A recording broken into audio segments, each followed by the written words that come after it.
ఈసారి లోక్సభ ఎన్నికలు దాంతోపాటు ఆంధ్రప్రదేశ్ శాసనసభ ఎన్నికలు ఏప్రిల్ 11న ప్రకటించారు. మొత్తం దేశంలో 7 దశలు. అంటే ఈ తేదీలు అంత అనుకూలంగా లేవు.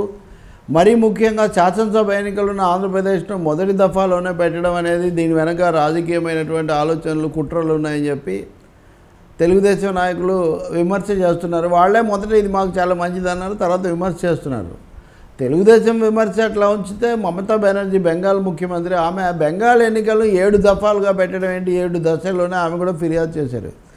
మొత్తం మీద ఈసారి ఎన్నికల తేదీల నిర్ణయం అనేది చాలా వివాదాస్పదంగాను కొంచెం అభ్యంతరకరంగా మారిందనడంలో సందేహం లేదు. ఒకటేమంటే బీజేపీకి ఎంతమాత్రం అవకాశం లేని రాష్ట్రాలు మటుకు మొదటి దశలో పెట్టినట్టుగా స్పష్టమవుతుంది. వాళ్ళకి అవకాశం ఉన్న రాష్ట్రాల్లో తర్వాత సమయం తీసుకున్నారు. ఆ తర్వాత మరీ టఫ్గా ఉంటాయన్న రాష్ట్రాల్లో దశలు ఎక్కువగా పెట్టారు తిరగడానికి వీలుగా. ఇది నిజమే. కానీ తెలుగుదేశానికి కూడా ఈ విషయంలో ఒక స్పష్టత లేదు. వాళ్ళు ద్వంద్వ భాషణం మొదటేమో మేము చాలా దూకుడుగా ఉన్నాం, మేము స్వాగతిస్తున్నాం అన్నారు. తర్వాత ఏమో ఈ తేదీలు చాలా కుట్ర అన్నారు. ఆ తర్వాత ఏమో మేము ప్రతిదాని సంక్షోభాన్ని కూడా అవకాశంగా మార్చుకుంటామని ఇప్పుడు చంద్రబాబు నాయుడు గారు ఈ ఎన్నికలు అవగానే దేశమంతా తిరిగేసి బీజేపీ వ్యతిరేక కూటమి నిర్మిస్తానంటారు. బీజేపీకి వ్యతిరేకంగా ప్రాంతీయ పార్టీలతో, కాంగ్రెస్తో, వీటన్నిటితో కలిసి ఆయన వ్యవహరిస్తే అవి చేయొచ్చు. ఆయన సీనియర్ రాజకీయవేత్తగా గతంలో కూడా యునైటెడ్ ఫ్రంట్లో ఉండి బీజేపీ వైపు వెళ్ళారు కాబట్టి ఆయనకు ఆ విధమైన సంబంధాలు ఉన్నాయి దేశంలో ఇదంతా కూడా.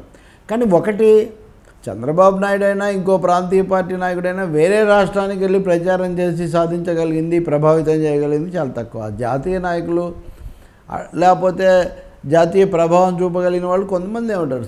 చంద్రబాబు నాయుడు ఒకందుకు బాగా పాత్ర వహించగలిగింది లాబియింగ్లో, వివిధ పార్టీలను ఒక వేదిక మీదకి తేవడంలో కొంత ఆయన పాత్ర వహిస్తారు.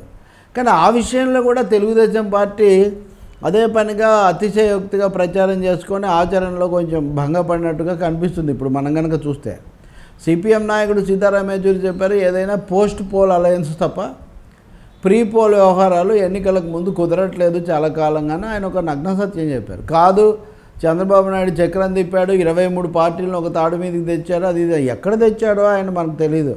ఇప్పుడు కర్ణాటకలో, తమిళనాడులో తప్ప ఇంకెక్కడ కూడా కాంగ్రెస్ పార్టీ పెద్దగా, మహారాష్ట్రలో ఎప్పుడు ఉన్నది ఎన్సీపీతో తప్ప ఇంకెక్కడా కూడా కాంగ్రెస్ పెద్దగా పొత్తులు పెట్టుకున్న పరిస్థితి ఏం లేదు.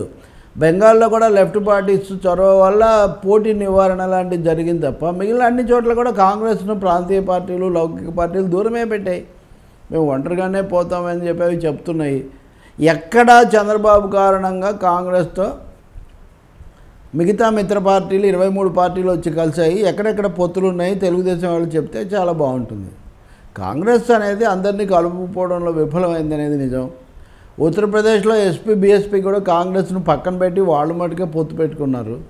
ఆ తర్వాత కాంగ్రెస్ను తీసుకుంటారన్నప్పటికీ అది కూడా జరుగుతున్నట్టుగా లేదు. ఎందుకంటే వాళ్ళు అవకాశం ఇచ్చే పరిస్థితి అక్కడ లేదు. కాంగ్రెస్ మొన్న గెలిచిన రాష్ట్రాల్లో మళ్ళీ గెలవచ్చు, అది వేరే విషయం. ఆ 3-4 రాష్ట్రాలు, రాజస్థాన్, మధ్యప్రదేశ్, అక్కడ ఛత్తీస్గఢ్, వాటిలో ఉండొచ్చు. కానీ మిగిలిన చోట్ల వాళ్ళు ఆ విధంగా నెట్టుకు రాలేకపోయారు. అది చాలా స్పష్టంగా కనిపిస్తుంది. కాబట్టి కాంగ్రెసే ఏం చేయాలి అని వాళ్ళు తంటాలు పడుతుంటే చంద్రబాబు నాయుడు గారు కాంగ్రెస్ తరఫున ఇవందరినీ కూడా ఒక తాటి మీదకి తెచ్చాడని అదే పనిగా ఒక అవాస్తవ ప్రచారం చేయడం వల్ల ఒరిగేది లేదు. ఇంకోటేమో 11వ తారీఖు ఎన్నికలు అయిపోగానే ఆయన దేశమంతా తిరిగేసి ఈ ఎన్నికలు ఏదో చేస్తారనుకోవటం. మొన్న కూడా ఉత్తరాదిగా 3 రాష్ట్రాల్లో మా ప్రభావం చాలా పనిచేసింది అంటున్నారు చంద్రబాబు నాయుడు గారు.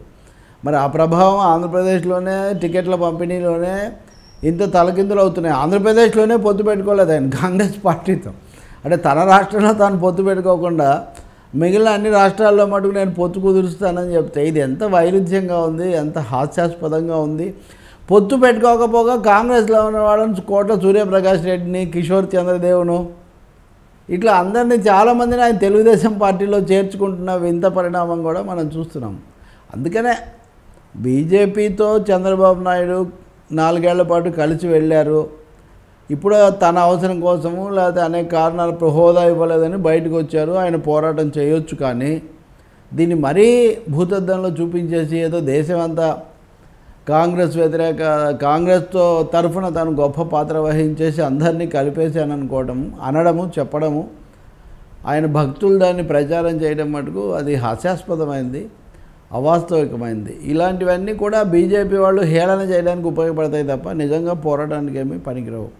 నిజంగా చంద్రబాబు నాయుడు తెలుగుదేశం పార్టీ అలా బీజేపీని విధానాల పరంగా వ్యతిరేకించదలుచుకుంటే తాము కలిసి ఉన్న రోజుల్లో ఏం జరిగింది, రాష్ట్రానికి అన్యాయం చేయడానికి బీజేపీ ఎప్పుడెప్పుడు ఏ విధంగా వ్యవహరించింది, ఇప్పుడు కూడా లౌకిక తత్వానికి బీజేపీ ఎలా హాని చేస్తుంది, వీటిని సూటిగా రాజకీయంగా విధానపరంగా ప్రజల ముందు పెడితే బాగుంటుంది తప్ప ఇదేదో మోడీ వర్సెస్ చంద్రబాబు అన్నట్టుగా, మోడీ బాలేడు కానీ బీజేపీ బాగానే ఉంది అన్నట్టుగా, మోడీ బదులు గడ్కరీ అయితే బాగుంటాడు అన్నట్టుగా, అంటే రాహుల్ గాంధీ గడ్కరీ అన్న పద్ధతిలో కనుక మాట్లాడితే దాంట్లో పొలిటికల్ సీరియస్నెస్, రాజకీయ తీవ్రత, గాంభీర్యం ఉండవు. మరి ఈ విషయాలు వాళ్ళు ఆలోచిస్తారో లేదో మనం చెప్పలేము. కానీ ఆలోచించకపోతే మటుకు ప్రజలు అంత సులభంగా అమాయకంగా ఇలాంటి ప్రచారాలను నమ్మే పరిస్థితి ఉండదు. పైగా వీటి వల్ల కాంగ్రెస్ కొరిగేది అసలు ఉండదు. కాంగ్రెస్కు దానికి ఉన్న అనుభవం దానికి ఉంది, దానికి ఉన్న వ్యూహం దానికి ఉంది. అందుకనే వాళ్ళు కూడా తెలంగాణలో కానీ ఆంధ్రప్రదేశ్లో కానీ తెలుగుదేశం పార్టీని వాళ్ళేం పెద్దగా దగ్గరకు రానివ్వడం లేదు, వాళ్ళేం పొత్తు కూడా పెట్టుకోవడం లేదు.